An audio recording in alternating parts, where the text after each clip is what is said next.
Excellencies, ambassadors, distinguished ladies and gentlemen, can I first thank the French and German embassies for inviting me to address you today on EU climate policies seen in an international context. And let me also take this opportunity to thank warmly the Danish ambassador for his excellent hospitality. It has been quite a treat to be in your country for the last few days. Before I get to the EU climate policies, allow me a few personal observations. I have, since 2004, attended 10 COPs, 10 international climate conferences. And how should I put it?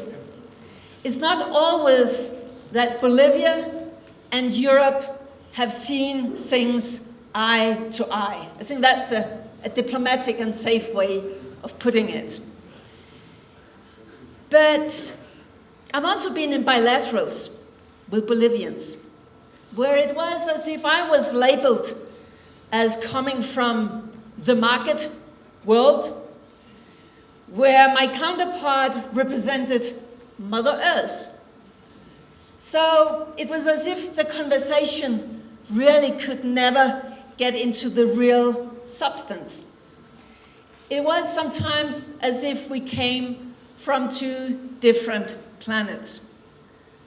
But we don't. We share the same planet Earth, and we are interdependent, very much and more than ever in the history of mankind. But we do not always use the same words.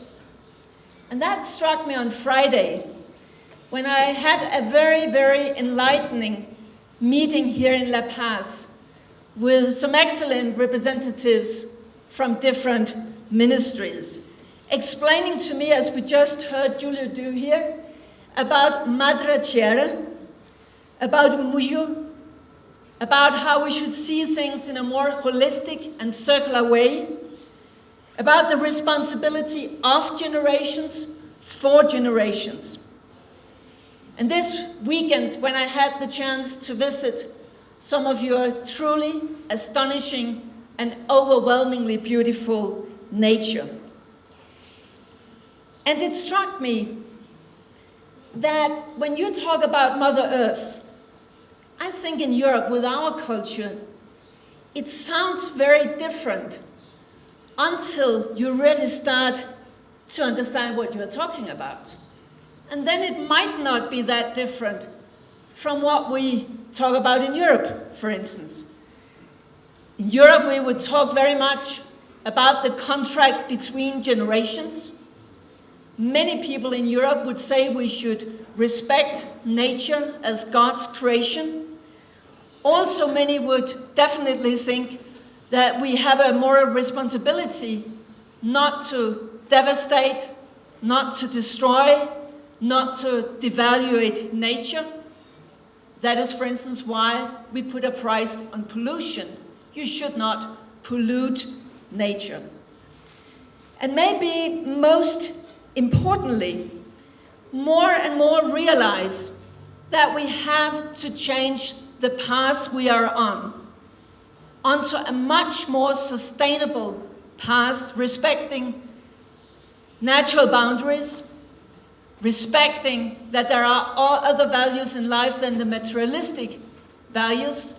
We should also talk about the more qualitative aspects of life. And this is not just coming from some few citizens organizations or some few green NGOs. Now, if you read the recent reports from IMF, from the World Bank, from the OECD, from the International Energy Agency, they realize that the world has to do things differently, substantially differently. By being here in Bolivia, it seems to me that maybe it is not so much the vision, the overall direction, the wish that where we want to go that separates us or that divides us in our views.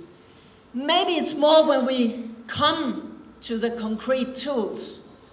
And I think that would benefit the negotiations a lot if we had a mutual recognition that maybe it's not the overall wish to go onto a new trajectory of growth if we understood that we have in common, because then we could faster come to the solutions that Mother Earth so badly needs us to come to. I brought a small movie to you here. Let's run it. It's from a Norwegian. While we have this movie, which is not fiction, still running and accelerating, we have the double challenge in the sense that we are becoming more and more people on planet Earth needing a share in the good life. To me, that kind of development shows extremely clearly what we are in for. Namely, that we need a new kind of growth model.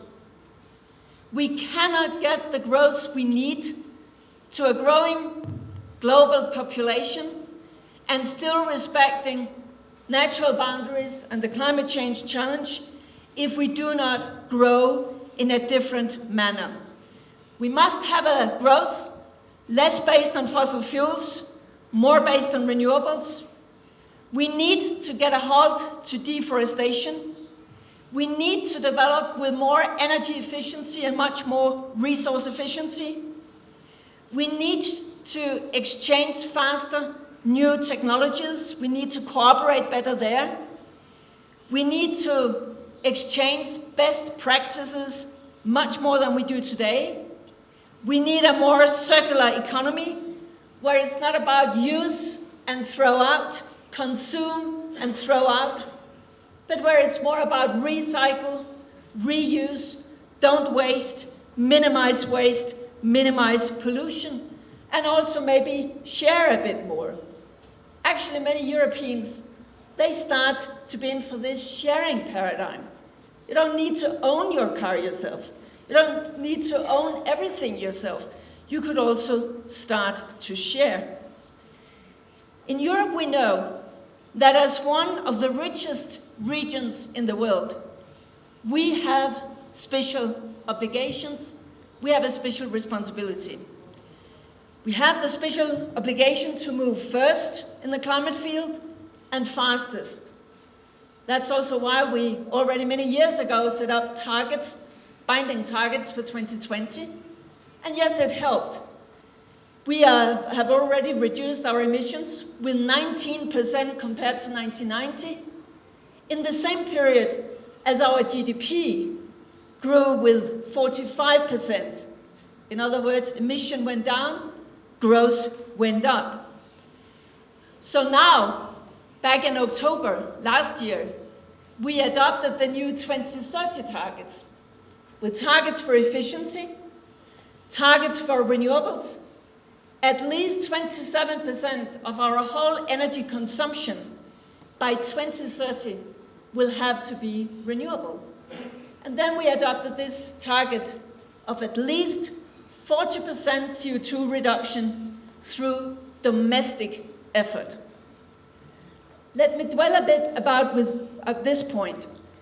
I know that in Bolivia and other parts of the world, some would have been critical for a system where you could buy projects in other countries. That was good for the countries that got the investments, but then you did not have to reduce so much on your home ground as a developed country. That is what we are now changing in Europe by saying it's 40% at least through domestic effort, our own reductions on our own national ground. Then we can still invest in other places and reduce emissions by that. But that has to come on top of the 40%. This is a paradigm shift that I hope you will note. From our own experience in Europe, we know that for such a transition really to be done, it takes a lot of national effort. And it's easier to put up the targets than it really is to carry out the policies and to enforce it, but that is needed. And we also know, and that plays into what we can do pre-2020, that we have a strong tool in setting standards. Standards for cars, standards for buildings, pumps, machinery, how much you must pollute, energy efficiency, fuel quality, etc., etc. That is through these standards that pre-2020 we can do even more in Europe. And then we have another lesson in Europe. It helps when you set binding targets. We are 28 member states in Europe. If it was just a nice intention, we would not achieve the same thing as when it's binding targets. That is also why in the international context, we very much want targets to be binding. Not only the agreement to be binding, but we would also like to see targets in the agreement to be binding.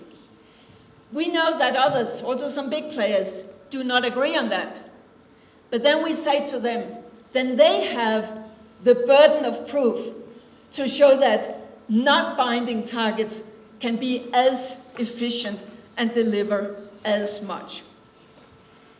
Then we have a third thing we use very much in Europe, which I know is more controversial in this country: pricing. We know that we are living in a market-based world. In a market-based world, in order to make big transformation, big paradigm shifts, you need somehow to involve the market. How do you do that? Well, if you put a price on things, the market starts to do things differently. That's how it works. That's, for instance, why we put a price on carbon. That's why we put a price on pollution. I know it from my own country, Denmark, that it works. Luxury consumption of energy, for instance, is very expensive. So what do people do? They try to save. What will a company do if it's expensive to waste energy? They will try to save energy. A building owner will have the incentive to make more energy efficient buildings, and so on and so forth. I realize that the situation can be somewhat different in a developing country like Bolivia, where it's also about getting basic needs to all. So the tools can be different. But for instance, all of us have to pursue a growth strategy that is less dependent on fossil fuels. Thus, why do we globally substitute fossil fuels with $5 every time we substitute renewables with $1? That does not seem like a smart strategy. Why make it cheap to pollute with carbon instead of reward those who goes for carbon reductions? Why continue to invest heavily in fossil fuels extraction? Well, I think it's interesting when the Rockefeller Foundation last September announced they're going out of fossil fuels investments. I think it's interesting when the biggest sovereign fund in the world, the Norwegian Oil Fund, only 2 weeks ago announced that now they are going out of coal investments. Some of the biggest banks in Europe, they are now going out of coal. Some of them even of fossil fuels. So yes, it is possible to change things. They start to see that it's risky to base your economy too much on fossil fuels, not to say too much on coal. We must invest more in renewables. We must invest more in energy efficiency. And you know, sometimes in this area, you can get, oh, it's too slow. Nothing is happening. Words, words, words. But then last year, according to Bloomberg Energy Finance, half of all the new energy capacity installed in this world globally was renewable. Half. Who would have thought that only 5 or 10 years ago? My point is, around the Paris and the COP negotiations, we should have some elements, some other elements that we agree upon that shows the world that we are now entering into this paradigm shift. The subsidies phase out, the divest, invest more in sustainable energy for all. When US and China for the first time came hand in hand, whereas in Copenhagen they could agree not to do anything, basically. Then here they came and said, we are ready, we know we have a special responsibility, meaning that this after-user game has come to an end. EU came in October, as I mentioned, with the 2030 ambitious targets. Many others have or will soon come with their INDCs, as we just heard, including Bolivia. So we can do it, and we must do it. But time is short for Paris. 5 months in a UNFCCC context, some of you will know that's close to nothing. It's very short time. And there are still way too many pages, still way too many square brackets. So all must be willing to compromise and to bend towards each other, not in the final days in Paris. We know from Copenhagen that there will not be time enough. We have to start that exercise now. So I hope that we will not let different words and traditional positions that negotiators are reluctant to leave come in our way. The world we live in, whether we like it or not, is capitalistic. Mother Earth cannot wait for the whole system to change before we start to act in a much more profound manner. The film showed how urgent it is to change tracks.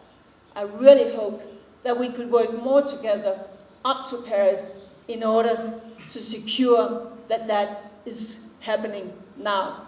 The film shows we do not have too much more time to waste on words. We need to go into the actions.